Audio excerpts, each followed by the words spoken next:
Hello, taigi, šiandieną nusprendžiau pakalbėti apie profirmas.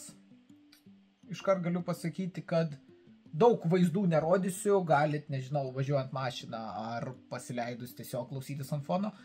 Čia bus keletą patarimų dėl profirmų, kuriomis vertėtų stipriai pasinaudoti ir mano akimis taip apsimokėtų daryti, kas yra susijęs su profirmomis.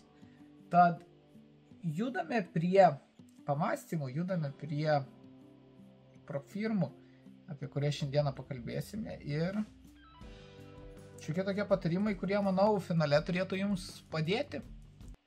Mano stiprus pamąstymai yra tokie, jog su profirmomis dirbti reikia atsargiai ir reikia dirbti atsakingai.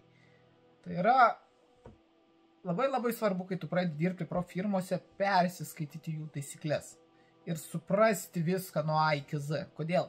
Kiekviena profirma turi kažko paslėpto, kažko nedasakyto arba kažko nedadaryto, tam, kad rasti pretekstą, kai žmogus, sakykime, uždirba pinigus, jam tie pinigai būtų neišmokėti. Ar dar kokios nors nesąmonės. Iš tikrųjų taip yra, čia yra profirmų industrija ir reikia dirbti su jom kiek kitaip negu su brokerio accountais. Brokerio accountuose taip, tu gali dirbti kaip tu nori gamblinti, tu gali dėlioti per eventus, kas yra labai durnas dalykas, bet gali dėti reidus per eventus, jeigu tau tik tai nuo to yra geriau ir tu nori greito pliuso. Forexas tam nėra skirtas, Forexas nėra skirtas gauti pinigų greitai. Čia yra darbas, čia yra verslas, kuriame tu praleidi kur kas daugiau laiko, kuriame tu praleidi, nežinau, daugiau laiko negu darbe, kaip sakykime darbas kiek atima 8 valandas, 9 valandas, nuo 9 iki 5. Forexe tu gali atsisėsti ryte 9 valandą ir 9 valandą geriausiu atveju pabaigti žiūrėti visus čartus ir tuo Forexas ir yra įdomus. Todėl mano stiprus patarimas yra nevertinkite Forexo kaip galimybės išlošti pinigų. Tai yra verslas ir į visą tai žiūrėkite kaip verslą. Dabar grįžtant prie profirmų. Aš blogį esu pasidalinęs keliomis profirmomis ir iš tikrųjų taip yra. Pas mane yra jos 3, su kuriuom galima dirbti ir kurios išmokės pinigus. Pas mane asmeniškai jų yra daugiau. Ir mano pirmas patarimas yra diversifikuokit profilį. Tai yra, kad nedirbkite vienoje profirmoje, kur turėtumėte, nežinau, 500 000 accountų vertės. Tas yra įmanoma, tą galima pasiekti, bet geriau tą 500 000 yra įskirstyti, nežinau, į 5 profirmas po 100K. Ne? Turėsite 5 profirmas, o pavyzdžiui, dabar paimkime. Turime DNA Funded, ne? Čia yra nauja profirma, iš tikrųjų su 8capu derinta ir 8capo bekinama profirma. Tai yra labai didelis pliusas. Visgi 8capas yra mano pagrindinis brokeris, kuriame aš laikau savo pagrindinį kapitalą ir kur treidinu ir kur niekados nebuvo problemų, tad su profirma lygiai tas pats bus. Plus čia aš galiu gauti nuolaidų būtent mums lietuviams, tai yra Juške FX, tai yra Juške 25% nuolaida, tad manau, tokiamis galimybėmis apsimoka naudotis. Antroje vietoje aš įdėjęs fundingą. Fundingas viskas gerai. Jis buvo mano viena pagrindinių profirmų. Tačiau man kas nepatinka, kad tenka kažkiek laukti payoutų. Ta prasme, aš pilnai suprantu, kai žmogus uždirba pinigus, jisai nori tų payoutų greitai. Ir jeigu jisai ten, tarkim, uždirba 1000 arba 2, jis tikisi, kad įsklest ir tau payoutas bus atsiųstas. Nu, iš tikrųjų, tas užtrunka laiko, bet čia yra visose profirmose lygiai tas pats. Trečioje vietoje tie patys pipsai. Su pipsais man kas yra minusas, jog jie neduoda nuolaidų ir aš jų negaliu išmušti. Kas man labai stipriai nepatinka, tačiau išmokėjimus lygiai taip pat gausit. Irgi lygiai taip pat užtrunka laiko. Jeigu payoutai yra didesni, jeigu payoutai, sakykime, 1002, jie visą šitą procesina pakankamai greitai. Tik tai jeigu kokie techniniai klausimai ar dar kažkas, suportas stringa, bet su išmokėjimais viskas gerai. Taigi čia yra 3 profirmos, su kuriomis tikrai apsimoka dirbti. Ir sakykime, paimkime paprastai, kad kiekvienoje iš šitų firmų tu turi po 300 000 accountus. Ne, jau prasiėjęs, finansuotas ir viskas su tuo yra labai fainai. Ir viskas su tuo yra labai įmanoma padaryti.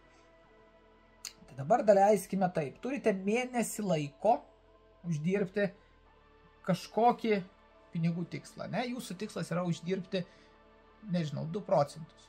Ne? Nuo 100 000 akauntų uždirbti 2 procentus per mėnesį laiko.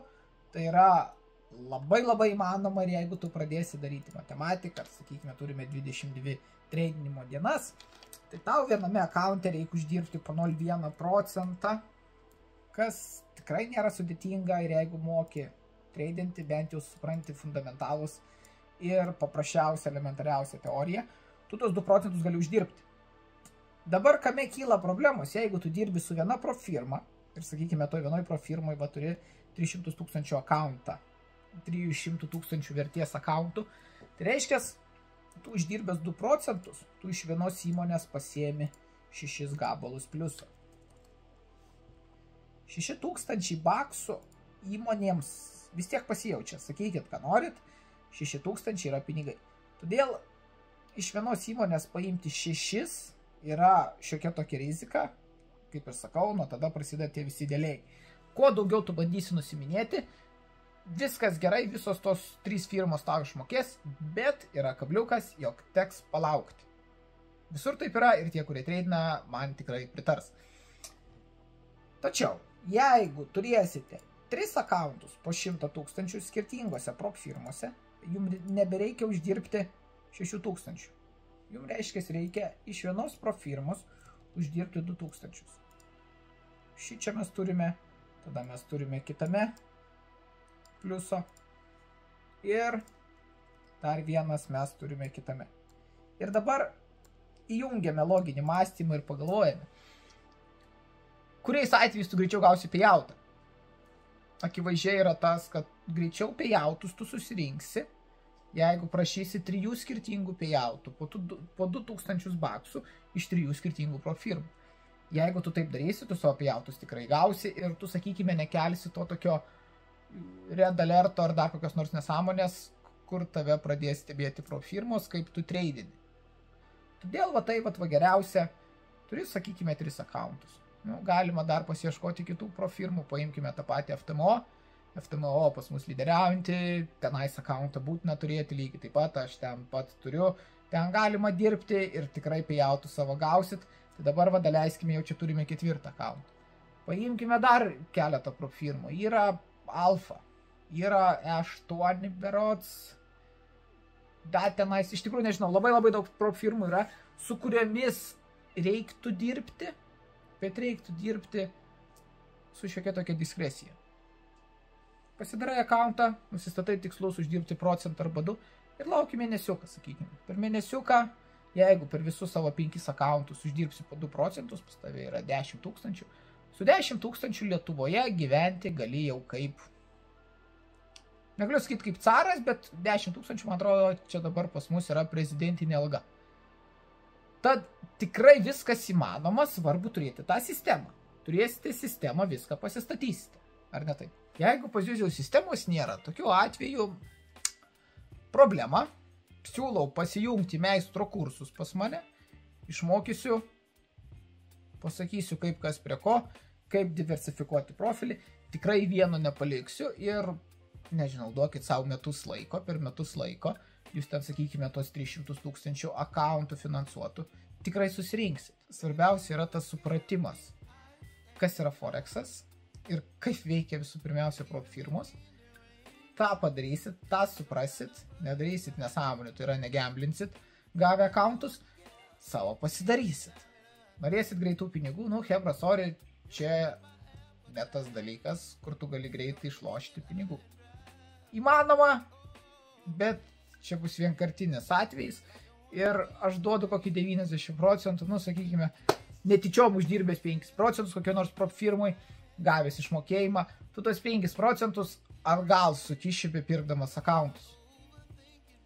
Nu, čia yra tiesiog daugumos gamblerių požiūris, taip kaip sutvertas Forexo pasaulis, taip nėra, todėl ir sakau, svarbu dirbti tvarkingai, svarbu turėti edžą, svarbu turėti gerą psichologiją, nes psichologija Forexe tau duoda ne tik Forex'e naudos, bet duoda ir pačiam gyvenime, kas yra labai labai svarbu.